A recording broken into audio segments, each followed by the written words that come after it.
The Book of Jasher chapter 60. 1. And when the year came round, being the 72nd year from the Israelites going down to Egypt, after the death of Joseph, Zepho, the son of Eliphaz, the son of Esau, fled from Egypt, he and his men, and they went away. 2.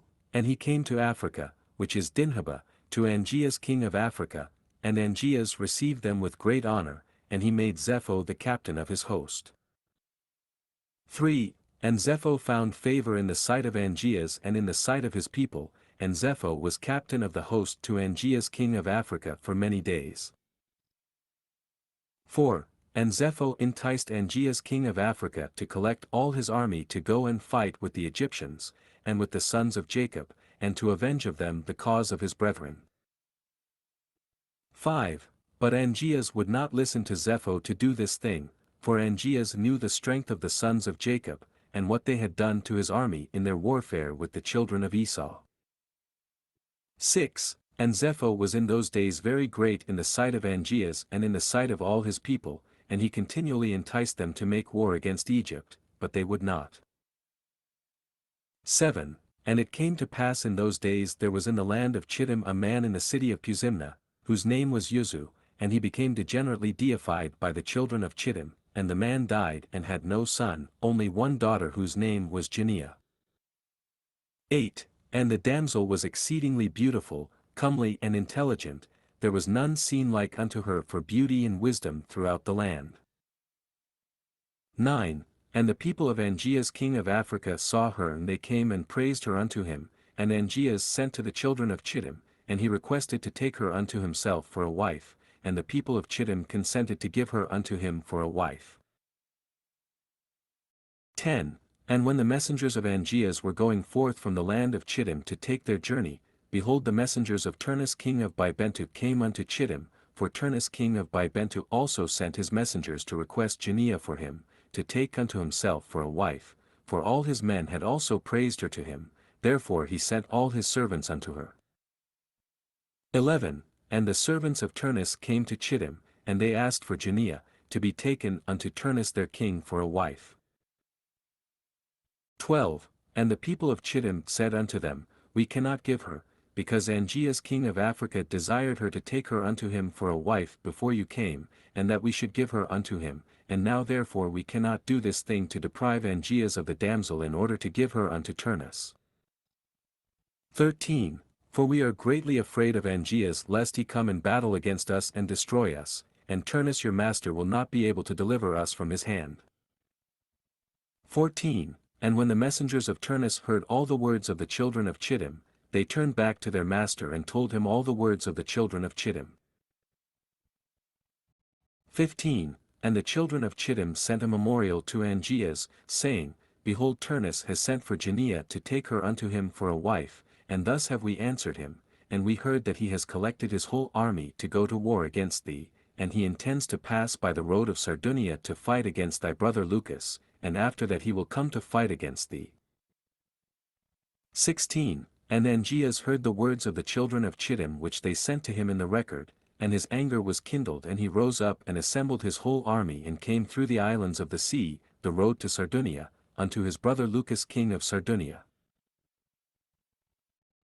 17. And Niblos, the son of Lucas, heard that his uncle Angeas was coming, and he went out to meet him with a heavy army, and he kissed him and embraced him, and Niblos said unto Angeas, When thou askest my father after his welfare, when I shall go with thee to fight with Turnus, ask of him to make me captain of his host, and Angeas did so, and he came unto his brother and his brother came to meet him, and he asked him after his welfare.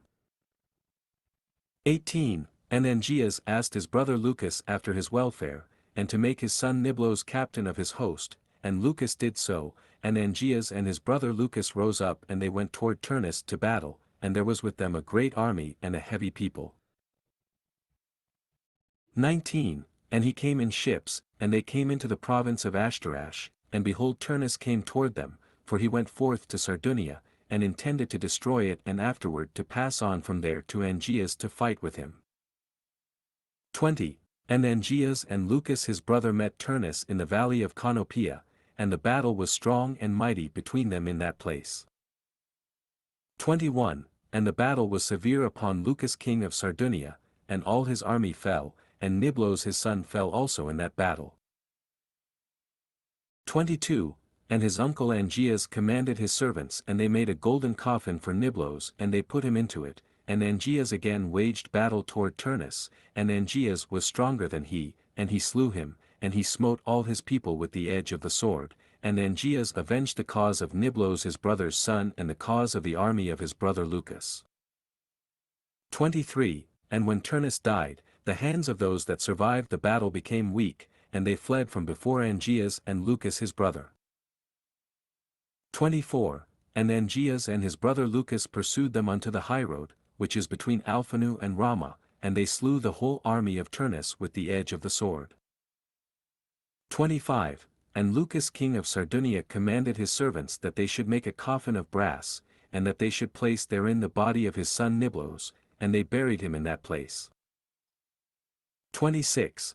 And they built upon it a high tower there upon the highroad, and they called its name after the name of Niblos unto this day, and they also buried Turnus king of Bibentu there in that place with Niblos.